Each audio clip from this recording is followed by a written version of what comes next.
in German policy. I think he deserves enormous praise for the leadership he's shown on that issue. And as I said, I think we have a very good, positive relationship. And look, with regard to my approach to these things, you talked about 2021 and all that.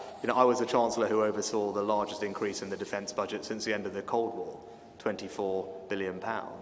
And at every budget fiscal event that we've had since I've been Prime Minister, we've continued to invest more in our defence, crucially in rebuilding stockpiles as we were going through the Ukraine war, but then crucially also strengthening our nuclear deterrence, investing more in that, not just on the armed forces side, but also in Barrow, to make sure that Barrow can handle all the growth that we need from it in the coming years and decades, but also building partnerships around the world, whether it's GCAP to build the next generation of our fighter jets, or AUKUS, which is a truly historic agreement between Australia, America and ourselves to build the most advanced nuclear-powered submarines that the world has ever seen. So look, that's my record on those things. And when it comes to Ukraine, as Jens will attest to, because he and I have worked together for the last year and a half, I have been at the forefront of making those decisions to get Ukraine more support. And that whether that's being the first country to do main battle tanks, the first country to say that we would train aircraft pilots, and crucially the first country to provide long-range weapons, Storm Shadow, which have been an enormous success in Ukraine. Again, it was me and it was the UK that made those decisions ahead of everyone else, working closely with Jens, and we've done that for the last year and a half. So this is something that I've always taken incredibly seriously, but this is the right moment to make this announcement for the reasons that I've outlined. Just to briefly add to that, the United Kingdom has been leading by example, both when it comes to defence spending within the alliance and when it comes to providing support to Ukraine. I welcome, of course, the significant announcement today of spending 2.5% of GDP on defence. That will make a difference. It will demonstrate the United Kingdom's leading role in the alliance, and it would add to the many capabilities you are already providing to our shared security, to our collective defence. And then I, of course, also welcome the fact that Germany has now also started to really step up and are spending, or Germany is spending 2% of GDP on defence this year. In totality, that makes a huge difference because, as Richie said, the UK is the biggest European defence spender, and then Germany the second largest. So together, this is really big money that matters for the alliance. And then on Ukraine. First on main battle tanks, first on the precision strike, and actually first on training Ukrainian soldiers, and first on training pilots. So this is a huge difference, and that's the reason also why the UK really is a staunch and highly valued NATO ally. Perfect. And lastly, if we just go to the Polish media, Daria El-Shahabi.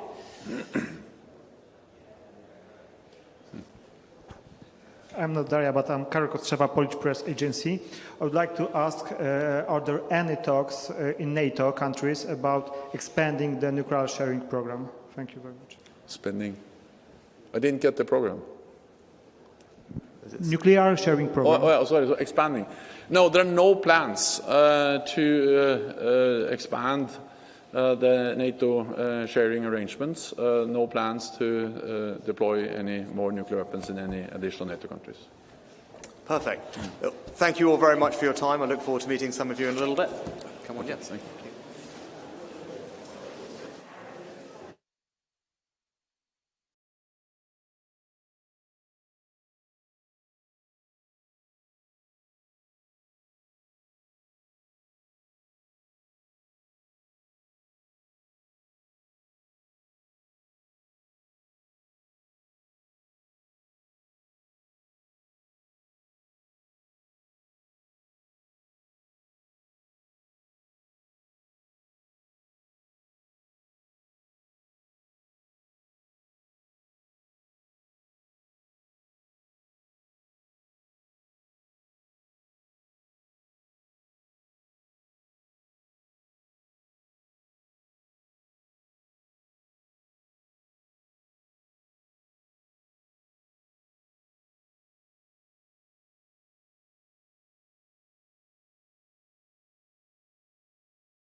When we talk about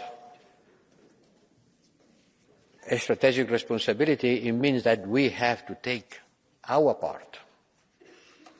Because there is no business as usual in Europe since the war started in February 2022. We have done a lot, but I'm sure that we can do more and quicker. We have to be more audacious. We have also failed to plan for the mid-term. We have always looking at the curve of the latest Russia escalation against Ukraine before we take our own decisions.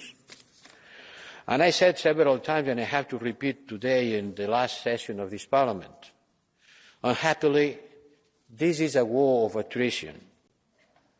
And Putin will continue this war to conquer as much as Ukraine as he can. So it's not going to finish soon. For a war that will require our efforts, our commitment, our actions,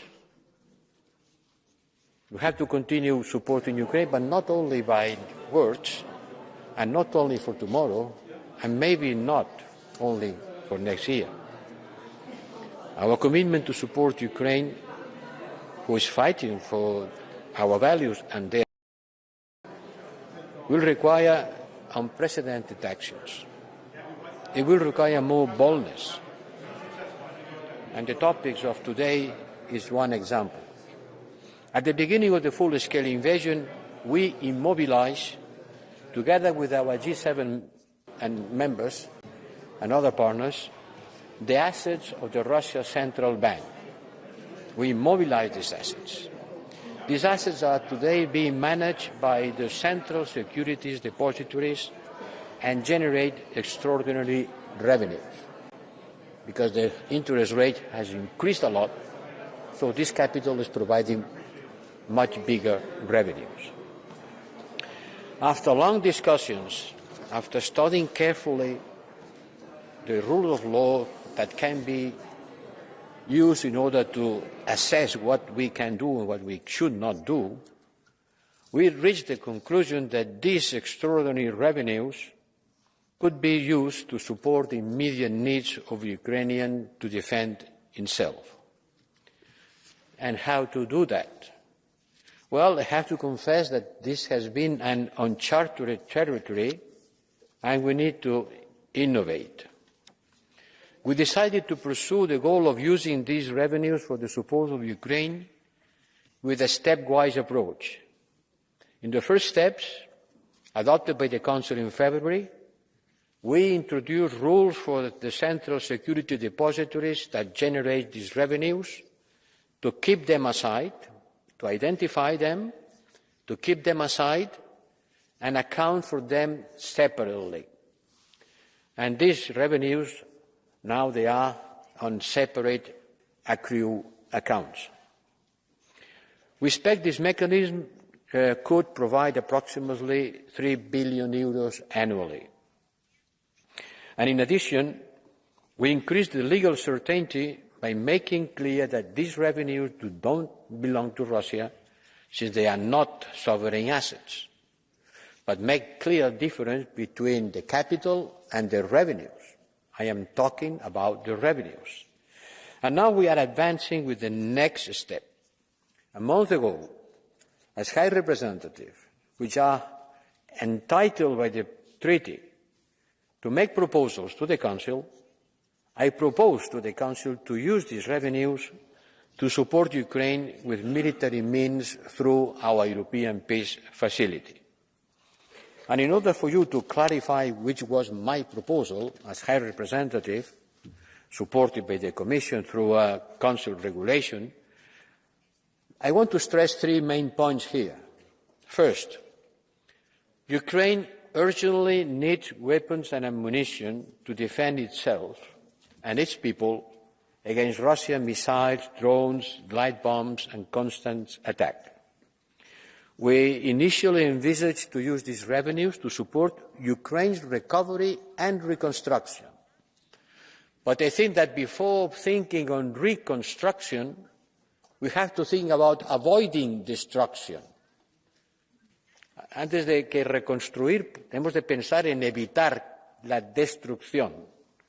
Cuanto menos destrucción haya, menos tendremos que reconstruir.